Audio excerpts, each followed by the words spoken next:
wadde tuba n'emize ne kwenyigira bibeere bya munda tumenye biteeka public. Omuyimbi Spice Diana agamba nti omuntu bw'abeera ng'akunyiizizza munnange ate munoonye omugambe. Mulimu munnange ate ebintu ebimu by'otasobola kuteeka munnange ate public. Omuyimbi Spice Diana muganda wange abadde akakasa. Jjukira nti nno bino munnange ate ebikyagenda mu maaso makkati awo n'omukyala munnange ate Shiba.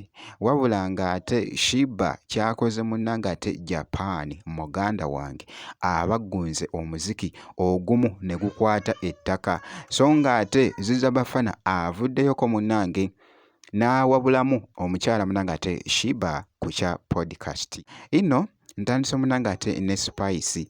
Akatambi ka Spice Diana kano kabadde kakutte akati munnange ate ku mukutu ogwa TikTok. Mwana muwala ono bingi byabadde ali mu kunnyonnyola nti senga omuntu abeera akunyiizizza munnange ate oba kyandibadde nga ogenda munnange ate n'omusisinkana ne mukigonjoola. Mulimu ebintu ebimu by'otasobola munnange ate kuteeka public. Twanyiiga ate ffenna obusungu bwaffe bwa njawulo. Eri omuntu actinga neejjusa oluvannyuma nti banene wakinakikoze naye ng'akikoze so oyo naye bw'atyo. Eri omuntu akirowoozaako nga tannakikola. Kati I cannot blame omuntu lwaki aba alwanye. Kuba ffenna tulina obusungu. Eri omuntu ng'obusungu bwe buli kumpi. Ogenda omugamba tuyinga oli lwakubye edda. Kati ffe tulina abatulabirako bangi. Bavubuka bangi nnyo. They want to be like us. And we wouldn't want them to copy the bad sides. Nti omwana akopa ekibi ku ggwe. Kirina kuba kirungi, kibi n'atakiraba. So wadde tuba n'emize ne kwenyigira bibeere bya munda tumenye biteeka public. Omuntu bw'akusobeza munoonye omugambe. Nze by the way nini wemba sikunoonyeza nja kusirika.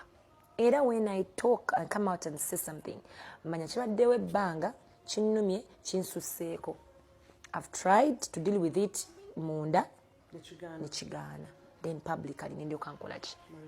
Nendyoka nkyolesa nti banange this is it.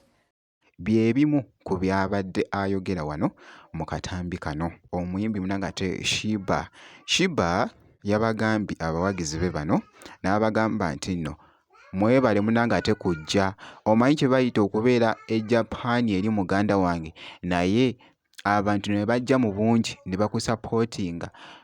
Kyabadde so wonderful. Yasiimye yabakubye omuziki muganda wange nagwo gwabadde ate gwa bode omuyimbi munnange ate Shiba mu katambi ako. Naye mmwe mwebale kujja kubanga tekibakakatako. Naye mwakoze eki?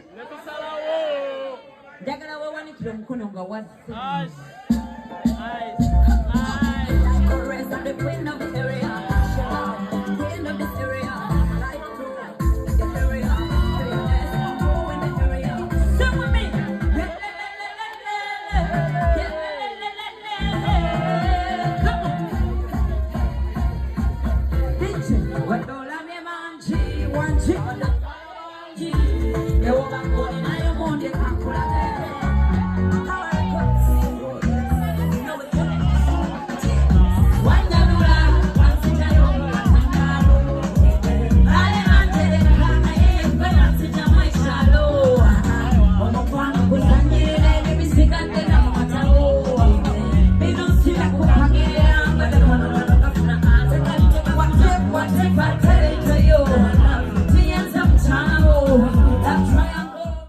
Kaakati nno ebikyagenda mu maaso munnange ate ku Shiba mwana muwala okuvaayo munnange ate n'akolawo kiyite munnange ate podcast.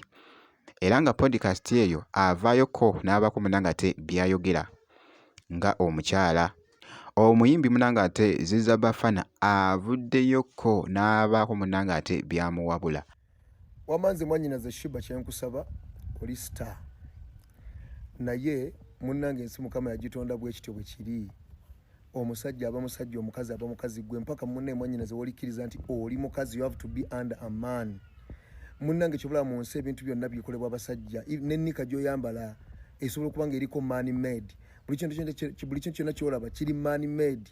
omusajja yalina amaanyi agasobola okuyitaayita mu bulimbalimba bw'ensi eno kyobulaba ssente zikolebwa abasajja kubanga bwe basobola obulimba mmwe temusobola bulimba munne mmwe mulina kuba na mpisa bugonvu buwulize okitegeera naye kati mugwe buli oyagala obeere omusajja tosobola kukola musajja katonda muli soft n'embiri gyammwe giri soft gwe tulaba mwannyinaze oli soft mukama batona buli kimu balina kibaleetera awo kati munnange toyina ngeri gyogenda kujja mu kamera obinsanina musajja olage nti nno omusajja kyalinawe osobola okukikola oba osobola okukibeera munnange nedda oli wakabi munnange bya mukama bireke nga bwe yabitonda tojja bisobola musajja yalina okukumaza musajja yalina okutuusa ku ntikko mwannyinaze jjukira nti nno asinzidde munnange ate ku ebyo Shiba bye yayogera munnange ate mu podcast ye kiyite munnange ate let's talk about it mu episode ye eyasoose omuyimbi munnange ate Ziza Bafana nga alina munnange ate byagamba